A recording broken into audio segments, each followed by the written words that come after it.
Quiero compartir con ustedes un relato muy conocido y destacar algunos aspectos de este relato que se encuentra en Lucas 10, del 30 al 37, ¿sí? Lucas capítulo 10, versículo 30 hasta el versículo 37. Me refiero, y ustedes seguro que lo conocen bien, al relato del buen samaritano. Comienzo leyendo, versículo 30 en adelante, dice: Jesús le respondió: un hombre descendía de Jerusalén a Jericó y cayó en manos de unos ladrones que le robaron todo lo que tenía y lo hirieron, dejándolo casi muerto. Por el camino descendía un sacerdote y aunque lo vio, siguió de largo. Cerca de aquel lugar pasó también un levita y aunque lo vio, siguió de largo. Pero un samaritano que iba de camino se acercó al hombre y al verlo se compadeció de él y lo curó las heridas con aceite y vino y se las vendó. Luego lo puso sobre su cabalgadura y lo llevó a una posada y cuidó de él.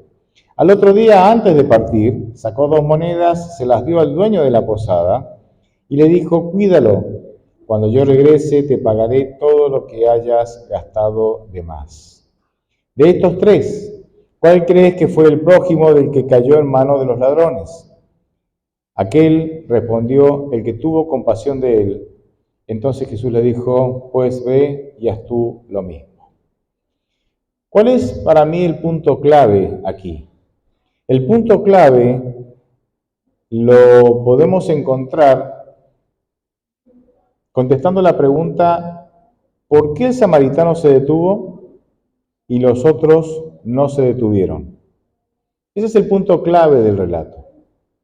¿Por qué el samaritano sí se detuvo y por qué los otros no se detuvieron? La respuesta está en el versículo 33. El versículo 33 dice que el samaritano tuvo misericordia de él. Otras versiones dicen se compadeció de él. Y fue la misericordia lo que marcó la diferencia.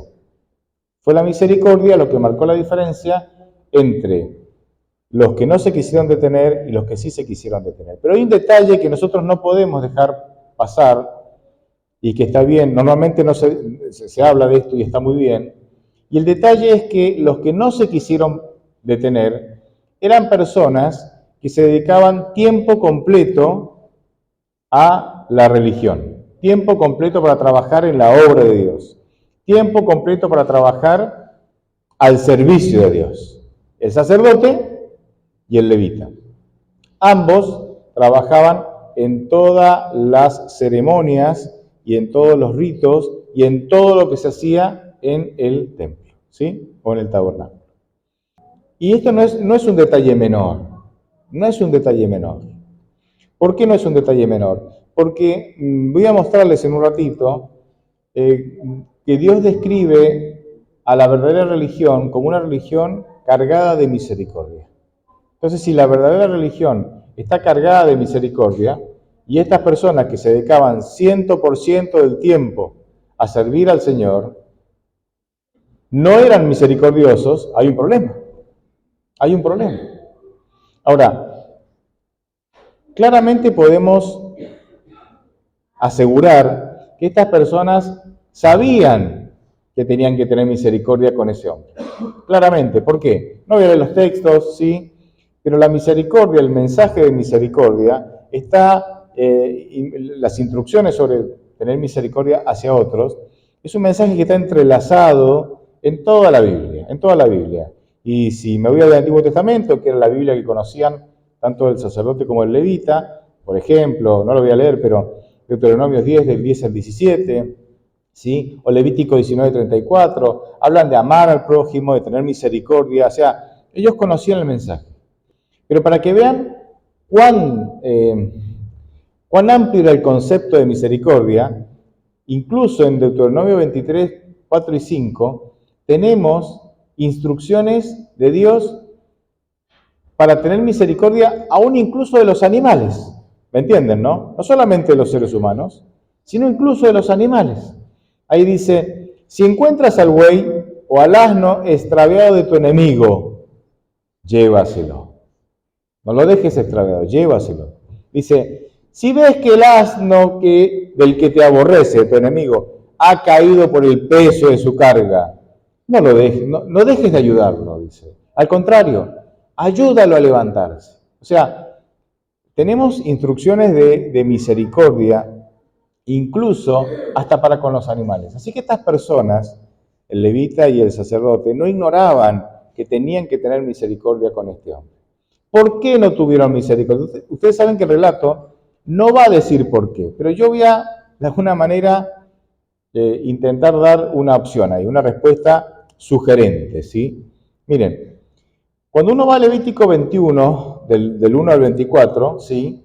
Ahí encontramos una serie de instrucciones que Dios le ha dado a los levitas y a los sacerdotes, ¿sí? Hay varias instrucciones ahí. Hay una específicamente que dice que los levitas y los sacerdotes no debían tocar ningún tipo de cadáver, porque si tocaban algún cadáver, quedaban contaminados, tenían que entrar en un proceso de descontaminación ceremonial que les iba a llevar algunos días y que no les iba a permitir ministrar ¿dónde? En el templo. Así que yo propongo una respuesta que es el hecho de que ellos vieron al hombre. El texto que leímos de Lucas 10 dice que los ladrones lo dejaron a este hombre casi muerto. No muerto, pero casi muerto. Ahora, venía el sacerdote, venía el levita y decían, si yo atiendo a este hombre y se me muere en los brazos, se me muere en el camino, quedo contaminado y no voy a poder ministrar en el templo. Así es que lo dejo pasar. Es una propuesta, el texto no lo dice, pero en base a lo que dice el Levítico, propongo esta posible respuesta. Si fuese así, nos encontramos con que en la escala de valores de estos profesionales religiosos, tal vez, ¿sí? En la escala de valores, para ellos era más importante ministrar los ritos del templo, ministrar las ceremonias del templo, las formas, ¿me entienden? Que tener misericordia de los necesitados. Y eso no está bien. No está bien. Por ejemplo, Jesucristo en Mateo 9:13 dice, misericordia quiero y no sacrificio. Y cuando dice no sacrificio, ¿a qué se refiere? A los sacrificios que se hacían ¿dónde? En el templo. O sea, los sacrificios están bien, Dios los instituyó, pero si esos sacrificios están despojados de misericordia, no tienen valor. Dios dice que la misericordia está por encima de las ceremonias y los rituales. Por encima. Fíjense lo que dice Mateo 23:23. Dice, hay de ustedes, escribas y fariseos hipócritas, porque pagan el diezmo de la menta, el eneldo y el comino, pero quebrantan lo más importante de la ley, que es la justicia, la misericordia y la fe. Es necesario que hagan esto, pero sin dejar de hacer aquello. Imaginen estas personas. Salían a la quinta, a la huerta, al jardín, cosechaban todas las hojas de menta, todas las hojas de eneldo y todas las hojas de comino. Las extendían en una mesa o en el piso, las contaban meticulosamente y daban el diezmo de esas hojas. Porque eso es lo que dice el texto. Diezman la menta, el eneldo y el comino. ¿Sí? Extremadamente meticulosos. Pero cuando tenían que tener misericordia, fallaban estrepitosamente.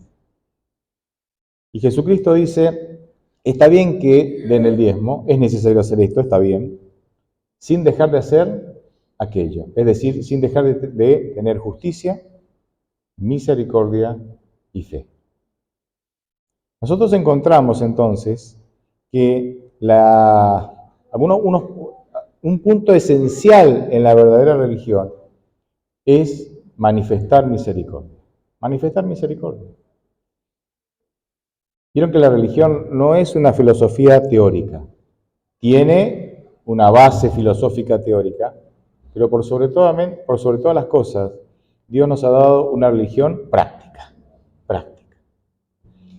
Y miren, no sé si ustedes lo sabían, yo me enteré hace una semana, es muy interesante lo que significa la palabra misericordia. La palabra misericordia se forma por la unión de dos palabras, por la unión de la palabra miseria y la palabra corazón. Uniendo las dos palabras, miseria y corazón, en latín, surge la palabra misericordia. Misericordia es la capacidad que tienen algunos corazones de sentir la miseria de los demás. Hoy en tiempos posmodernos diríamos que esta definición se parece mucho a lo que hoy llamamos empatía. ¿Qué es empatía? Yo empatizo con el otro, de alguna manera siento el dolor del otro y eso hace que yo entonces me acerque para ayudarlo y tengo misericordia del empatizo con el otro, ¿sí? La misericordia es sentir el dolor del otro y hacer algo para aliviarlo. La misericordia es sentir el dolor del otro y hacer algo para aliviarlo. Por eso la misericordia, de alguna manera, siempre perjudica nuestro yo, nuestro ego, nuestro egoísmo. ¿Por qué? Porque la misericordia hace que tu corazón deje de latir por vos y empiece a latir por las necesidades de otro.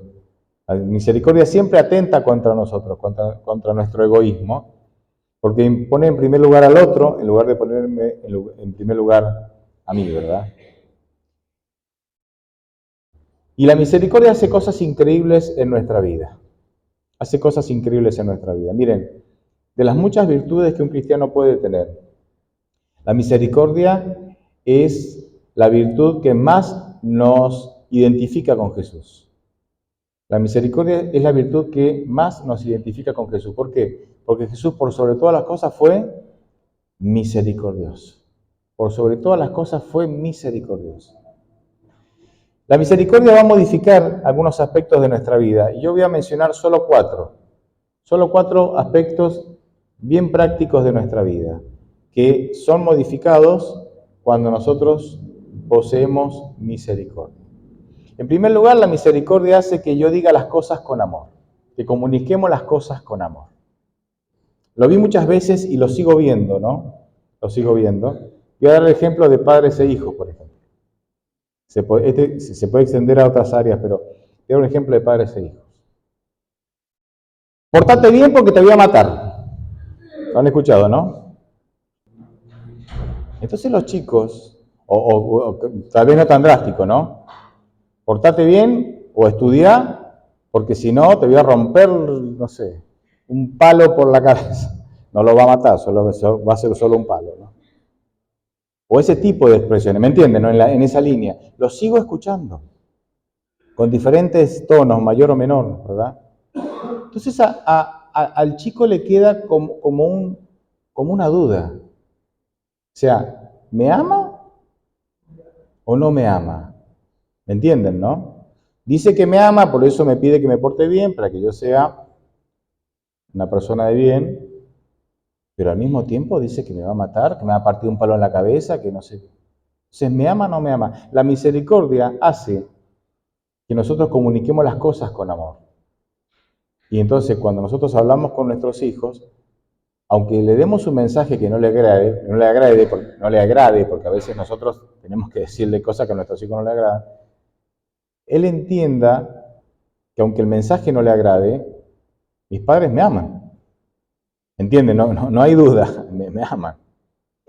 En segundo lugar, el segundo punto que quería destacar es que la misericordia hace que nosotros miremos lo bueno del otro en lugar de mirar lo malo y condenarlo. Sabemos, exaltamos lo positivo del otro en lugar de exaltar lo negativo y condenarlo.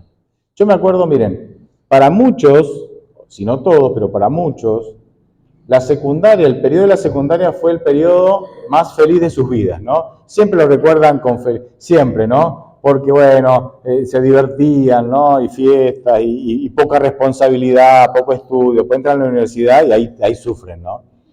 Se quejaban por estudiar 4 hojas cuando ahora tienen que estudiar 4 libros de 1000 páginas, ¿no? Pero siempre tienen ese recuerdo de la secundaria, ¿no? Para mí la secundaria fue terrible, terrible. Porque yo soy como así, como especial, por no decir raro, y ya a los 12 años empecé a tener algunas crisis existenciales, ¿no? ¿Y quién soy? ¿Y por qué estoy en este mundo? ¿Y qué hay después de la muerte? Y me hacía esa pregunta que se le hace la gente a los 80 años, yo me la hacía a los 12, ¿no? Y entonces, esos vacíos existenciales, el no tener respuesta a esas cosas, la iglesia que asistía en ese momento, ¿sí? Yo era católico en ese tiempo, no me contestaba esas preguntas. Entonces yo transité toda la adolescencia en una crisis existencial brutal y yo no era feliz, ¿no? No, o sea, yo podía salir con mis amigos, todo, pero esas voces internas me hacían mal. Así que ese periodo no fue bueno para mí. Y como yo estaba mal, y como no me gustaba estudiar, después en la facultad me encantó estudiar, pero en la secundaria no me gustaba estudiar, ¿qué hacía? No estudiaba. Era un atorrante. Me acuerdo que cuando pasé de tercero a cuarto, yo estudié en una escuela técnica de 6 años, ¿no? Me llevé 9 materias. 9 de 11, imagínense. De esa. Entonces me dicen, no, mis padres me decían, no, vas a repetir, ¿no? Y yo no quería repetir por varios motivos. Una, porque no quería repetir, me resultaba muy humillante. Otra, para no soportar digamos, el verso, el sermón en mi familia, ¿no? Dije, no voy a repetir. Así que saqué 5 materias en diciembre, 2 en marzo, en aquel tiempo era, y pasé con 2 previas. Dejé el pelo en el alambrado, así vieron así cuando los animales saltan y dejan el pelo ahí, en el alambrado. Esta es una frase de campo, el que no, se lo explico fuera. Pero pasé tan mal esas vacaciones, estudiando, que dije, no me pasa más. Me voy a poner a estudiar. Así es que arranqué cuarto con todas las pilas, ¿no? Estudiar. Me separé de los amigos esos que no me hacían estudiar, porque viste, cuando vos no querés estudiar, ¿con quién te juntás? Con los que no estudian, ¿no? Me separé de esos amigos, no me junto más con ustedes no me insistan al mal. Estudié, un mes me duró. Un mes después, claro, con toda la crisis existencial que tenía, un mes me duró. Pero en ese mes, rendimos algunos parciales, ¿no? Algunos exámenes. Y tenía una materia que se llamaba petróleo. Yo estudié una tecnicatura, técnico en química y técnico en petróleo. En una materia que se llama petróleo, y la daba un profesor que se llamaba Gori, de apellido, Gori. Miren, me he olvidado de todos los apellidos del secundario menos de él. Es el único que me acuerdo. Mi primer examen me saqué un 10, que fue en ese mes, ¿no? En ese mes ¿no? Al segundo mes vino el segundo examen, me saqué un 2, no sé, ya había tirado la chancleta, ¿no? Y entonces cuando él entrega los segundos exámenes, de paso, cuando me da el primer examen, va repartiendo, dice González, sí, yo me levanto, me entrega el examen, dice, quiero decir algo, dice, lo dice a toda la clase, ¿no? Quiero decir algo, dice. Dice, el desarrollo que González hizo sobre cómo fue la formación de petróleo es el mejor desarrollo que he visto de todos los exámenes. Imagínense, yo que era el atorrante del curso, que digan eso, toqué el cielo con las manos. El segundo examen, creo que me saqué un 2. Cuando entrega los segundos exámenes, está terminando la clase, y me dice, González, quiero hablar con usted en el recreo. ¿Conmigo? Yo siempre tuve un mal presagio. Cuando un profesor habla conmigo no era para bien. Y tenían razones, ¿no? ¿Y por qué? Porque quiero hablar con usted, que está nervioso, que tiene algún problema, y me apuro, no supe qué decirle. No, está bien. Me llevó hasta los laboratorios, ¿sí? Del aula saltamos a los laboratorios, y me dijo lo siguiente. ¿Qué le pasa a González? No me pasa nada, me dice. ¿Qué me va a pasar?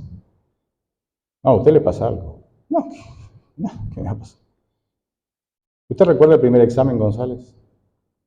Usted fue la mejor nota del curso. Usted no me puede venir ahora con un 2 en el segundo examen. A usted le pasa algo. En aquel tiempo los que trataban de usted, ¿no? Vos también tenés que tratar de usted. Mire, González, dice, no sé lo que le está pasando, pero usted no es un alumno 2. Usted es un alumno 10. Yo lo animo a que usted siga ese camino. Jamás en la vida alguien me había dicho algo así. Nadie. Ese año me llevé 7 materias, pero la materia de Gori, fueron 9, 10, 9, 10, 9, 10. Fue al único profesor que le estudié en todo el año, a los otros a ninguno. ¿Por qué? Porque tuvo misericordia de mí. Porque mientras todos enfatizaban mis defectos, ¿me entienden, no? Él fue el único que hizo a un lado todos mis defectos y mis mala conducta y enfatizó lo bueno. Porque la misericordia hace que vos enfatices lo bueno, dejes de lado lo malo. No ignores lo malo, porque lo malo hay que tratarlo. Pero me entienden, pero el énfasis no está en lo malo, el énfasis está en lo bueno. Y hasta el día de hoy no es el único profesor del cual no me he olvidado, el apellido del cual no me he olvidado. El tercer punto, la misericordia hace que nosotros comprendamos por qué las personas nos tratan como nos tratan. Hay algo detrás de cada persona, hay algo que a veces nosotros no lo sabemos. Y a veces nos enojamos con una reacción, una mirada, una ausencia, no sé, pero en realidad tenemos que mirar más allá. Por algo hace lo que hace. No lo vamos a justificar, pero tampoco lo vamos a condenar, porque hay algo. Tener misericordia es entender. Cuando vos tenés misericordia y entendés que hace lo que hace por algo, ya no te enojás con la gente. Vos decís, pobre, algo estará pasando, y pobre hombre, y pobre mujer, qué sé yo. Oremos por él. ¿Me entienden? Y lo cuarto que quiero destacar es que la misericordia hace que yo evite pelear innecesariamente. Creo que lo comenté hace un tiempo acá, no hace tanto me parece, creo, pero lo voy a volver a con un ejemplo. Quiero comentar este punto con un ejemplo. Repito, la misericordia hace que yo evite pelear innecesariamente. Me encontré los otros días con alguien y charlando me dice, yo prefiero no tener razón y ser feliz. ¿Cómo? Yo prefiero no tener razón y ser feliz. Explícame, porque me interesó, ¿no? Sí. Yo llego a casa y no sé, encuentro que, no sé, hay algo desordenado, algo fuera de lugar, rompieron algo, qué sé yo. O pedí que me hicieran algo y no me lo hicieron, qué sé yo. Entonces yo prefiero no tener razón que ser feliz. Cuando mi esposa me dice, no se hizo por tal cosa, yo digo, sí, querida, y somos felices. Prefiero no tener razón y ser feliz. Yo podría llegar y decirle, no me vengas con qué, y ponerme a argumentar para intentar demostrar que tengo la razón, pero no seríamos felices. Así que yo prefiero no tener razón y ser feliz. Yo dije, escribí un libro que te lo compro. ¿Me entienden? Genial. Yo no digo que esto hay que hacerlo siempre, obviamente hay cosas que son intolerables y que hay que charlarlas, ¿no? ¿Cuántas veces nos embarcamos en peleas innecesarias? Innecesarias.